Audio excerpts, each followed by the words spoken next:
ఆవేదన ఒక్కటే, నా ఆలోచన ఒక్కటే, పరీక్షలు వాయిదాలు పెట్టినా కొద్దిగా ఆ పిల్లలు ఇంకో పని చేసుకోరు, ఇంకొక దానికి ప్రిపేర్ అవ్వరు.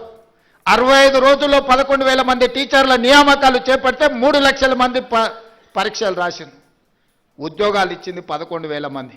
మరి దాదాపుగా 2,89,000 మంది ప్రత్యామ్నాయం ఎత్తుకుంటారు. పరీక్ష అయిపోయి ఫలితాలు వస్తే ఇక మాకు ప్రభుత్వ టీచర్ ఉద్యోగానికి అవకాశం లేదు, మేము జీవితంలో ఇంకో ప్రయత్నం చేసుకోవాలి, ఇంకో పని చేసుకోవాలని ఆ దిశగా వాళ్ళు ఆలోచన చేసుకునే అవకాశం ఉంటుంది.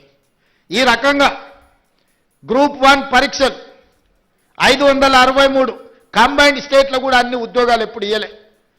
ఆనాడు గ్రూప్ 1 పరీక్షలు మీకు తెలుసు, గత ప్రభుత్వం పరీక్షలు పెడతామని చెప్పి పెట్టి ప్రశ్న పత్రాలు జిరాక్స్ సెంటర్లలో పల్లి బఠానీలలాగా అమ్మి వాళ్ళకు కావాల్సిన వాళ్ళను పరీక్షలలో పాస్ చేసుకున్న పరిస్థితి వస్తే పట్టుకొచ్చి లోపలేసి రద్దు చేసి కొత్త పరీక్షలు పెట్టినాం.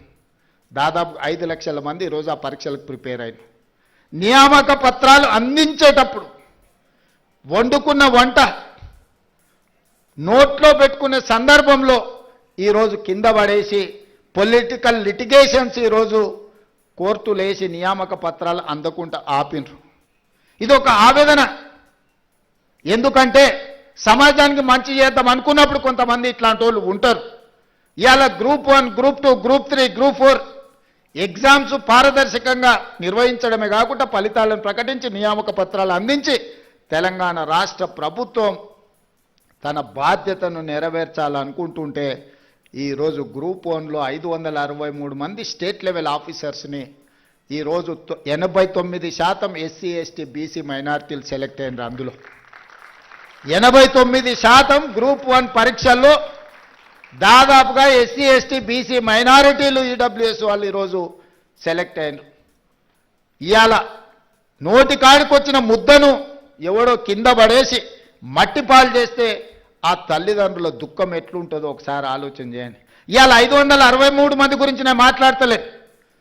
పరీక్షలు రాసిన వాళ్ళు ప్రత్యామ్నాయంగా ఏదైనా ఎత్తుకుందామనే సందర్భంలో ఈ ఉన్న పరీక్షల ఫలితాలను వాయిదా పెట్టడంతో వాళ్ళకు మళ్ళీ ఒక ఆశ, ఏమన్నా మళ్ళీ పరీక్షలు వస్తాయో, ఇవి రద్దు అవుతాయో, మళ్ళీ చదవాలంటే ఇప్పుడు నేను ఎక్కడికో పోతే మళ్ళీ వెనకొచ్చి చదువుకోవాలన్నా లేదా? త్రిశంకు స్వర్గంలో ఈరోజు మళ్ళీ 5 లక్షల మంది నిరుద్యోగ యువకులను గతంలో 10 సంవత్సరాలు పరీక్షను నిర్వహించని పార్టీలు ఈరోజు ఈ కేసులు వేసి ఈ విద్యార్థులను ఇరుక్కున పెడుతున్నాయి. 2011 తర్వాత గ్రూప్ 1 పరీక్షలే నిర్వహించలేదు. 15 సంవత్సరాలైంది గ్రూప్ 1లు. ఆ ఏళ్ళ గ్రూప్ 1 రాద్దాం అనుకున్నోడు ఇవాళ 15 ఏళ్ళ వరకు పరీక్షలు పెట్టలేదంటే వాళ్ళ వయసు ఎంత ఉంటుందో మీరు ఒకసారి ఆలోచన చేయండి. ఇదొక సోషల్ ఇష్యూ కింద మారుతున్నది, సామాజిక సమస్య కింద మారుతున్నది. ఇట్లాంటి వాళ్ళను మీరు విద్యార్థులు అందరూ నిశ్చితంగా గమనించాలి. ఇలాంటి వాళ్ళను ఎక్కడైనా ఎదురుపడితే అడగాలి, ఎందుకయ్యా మా ఉద్యోగాలకు అడ్డం పడుతున్నారు? ఎవరైనా వాళ్ళ ఎన్నికలు ఒక 6 నెలలు ఆగుతారా? వాళ్ళ ఇంట్లో ఓడిపోతే 6 నెలలు కూడా ఒక్కరికి కూడా ఆపకుండా ఉద్యోగాలు ఎంబడెంబడే ఇచ్చారు. కానీ మన పిల్లల ఉద్యోగాలకు వచ్చేటప్పటికి వాళ్ళకు ప్రతిదీ రాజకీయమే. అందుకే ఈరోజు మన పిల్లల్ని ప్రోత్సహించాలి, వాళ్ళని అభినందించాలి, స్వయంగా వాళ్ళని కలవాలి. ఇక్కడున్న అందరూ నేను అడుగుతున్న, తెలంగాణ వచ్చిన 10 సంవత్సరాలలో ఎప్పుడన్నా ముఖ్యమంత్రిని కలిసిరా? మీరు కలిసినా? ఎవరైనా కలిసిన వాళ్ళు ఎవరైనా ఉంటే చేయొద్దండి. కానీ నేను మిమ్మల్ని రెగ్యులర్ కలుస్తూనే ఉన్నా కదా. ఇది తేడా. ప్రజాపాలనకు దొరల పాలనకు.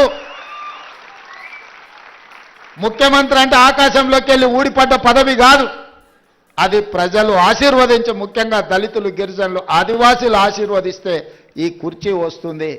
ఆ కుర్చీ వాళ్ళ కోసం కాకుండా మన కోసం వినియోగించుకోవడం కాదు.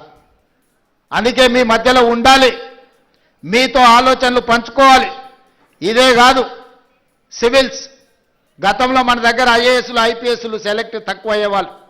ఎందుకంటే కోచింగ్కి వెళ్ళాలంటే ఢిల్లీకి వెళ్ళాలనో ఇతర ప్రాంతాలకు వెళ్ళాలన్నట్టుగా ఉండే. మన దగ్గర ఉన్న కోచింగ్ సెంటర్లు లిమిటెడ్. అందుకే బట్టి విక్రమార్క గారితో మాట్లాడి సింగరేణి సంస్థ నుంచి సివిల్స్కు ప్రిలిమ్స్ పాస్ అయినా మెయిన్స్ పాస్ అయినా వాళ్ళ ఫీజుల కోసం ప్రోత్సాహకం అందించాలని రాజీవ్ అభయ హస్తం కింద వాళ్లకు లక్ష రూపాయలు మొదటి విడత, రెండోసారి 1,00,000 రూపాయలు ఇస్తే ఈరోజు చాలామంది మన గిరిజనులు, మన బీసీల పిల్లలు ఐఏఎస్లు ఐపీఎస్లు క్లియర్ చేసింది ఆ పిల్లలు కలవడానికి వచ్చినప్పుడు ఐ ఫెల్ట్ వెరీ హ్యాపీ. ఎందుకంటే అరే మన పిల్లలు సాధించిండ్రు, మన రాష్ట్రానికి వచ్చినా రాకపోయినా ఏ రాష్ట్రంలో అయినా ఐఏఎస్లు ఐపీఎస్లుగా వాళ్ళు ఉంటే, కేంద్ర ప్రభుత్వంలో ఉంటే మన రాష్ట్రానికి ఉపయోగం ఉంటుంది. ఇవాళ ఇక్కడికి వచ్చిన పిల్లలందరికీ నా సూచన ఒక్కటే, మీరు జీవితంలో తొలి మెట్టు ఎక్కబోతున్నారు. ఇప్పుడు ఎన్నో అట్రాక్షన్స్ ఉంటాయి, లైఫ్ అంతా కలర్ఫుల్గా కనిపిస్తుంటుంది, రకరకాల ఫ్రెండ్స్ ఉంటారు, అన్ని రకాల వాళ్ళు ఉంటారు.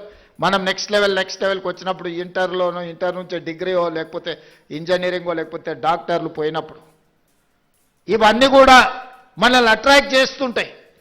కానీ జీవితంలో 25 సంవత్సరాల వయసు వచ్చే వరకు నిబద్ధతతోని కష్టపడి చదువుకొని కెరీర్లో రాణిస్తే ఆ తర్వాత 40-50 సంవత్సరాలు ఈ సమాజంలో గౌరవంతో బ్రతకొచ్చు. డాక్టర్లుగా, లాయర్లుగా, ఇంజనీర్లుగా, ఐఏఎస్లుగా, ఐపీఎస్లుగా, ఐఎఫ్ఎస్లుగా, ప్రజాప్రతినిధులుగా, ఎమ్మెల్యేలుగా, ఎమ్మెల్సీలుగా, ఎంపీలుగా, మంత్రులుగా, ముఖ్యమంత్రులుగా రాణించడానికి అవకాశం ఉంటుంది మొదటి 25 సంవత్సరాలు కష్టపడితే. ఈ మొదటి 25 సంవత్సరాల 15 సంవత్సరాల నుంచి 25 సంవత్సరాలు అత్యంత కీలకమైన సమయం. ఇప్పుడు మీరున్న వయసు. ఎన్నో రకాల ఊహాలోకాల్లో తిరుగుతుంటాం, ఎన్నో రకాల అట్రాక్షన్స్ మనల్ని అట్రాక్ట్ చేస్తుంటాయి. ఆ అట్రాక్షన్స్లో పడి లైఫ్లో మనము డీవియేట్ చేసి వేరే దారిలో పోతే ఆ తర్వాత బతికినంత కాలం దుఃఖంతోనే బతకాలి.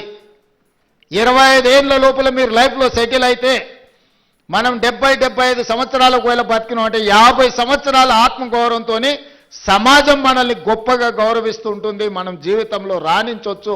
మన తల్లిదండ్రులు మా పిల్లోడు డాక్టర్ అను ఇంజనీర్ అను గర్వంగా గ్రామంలో చెప్పుకుంటే అది ఒక గొప్ప అనుభూతి.